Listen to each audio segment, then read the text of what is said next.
যে যখন ফিতনার যুগ আসবে, এই ফিতনাময় পরিবেশে নবী সাল্লাল্লাহু আলাইহি ওয়াসাল্লাম বলেছেন যে কেউ যদি ঈমান এবং আমলের উপরে, মানে নবী সাল্লাল্লাহু আলাইহি ওয়াসাল্লামের আদর্শের উপরে সবর করতে পারে, টিকে থাকতে পারে, তার জন্য 50 জন শহীদ সাহাবীর নেকি হবে ইনশাআল্লাহ।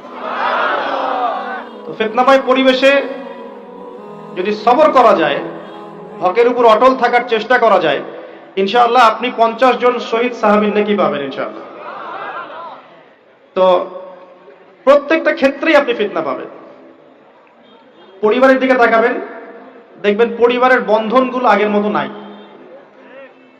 প্রচুর ডিভোর্স হচ্ছে, স্বামী স্ত্রীর বিচ্ছেদ প্রচুর বেড়ে গেছে। তারপরে সন্তান সন্ততি আমাদের পরিবারে যারা আছে, দেখবেন এরা বেশিরভাগই দুনিয়াদার হয়ে গেছে, দিনের খুব একটা ফিকির নাই। বেশিরভাগ পরিবারের সদস্য দেখবেন নামাজ কালামের এখন ধার ধারছে না।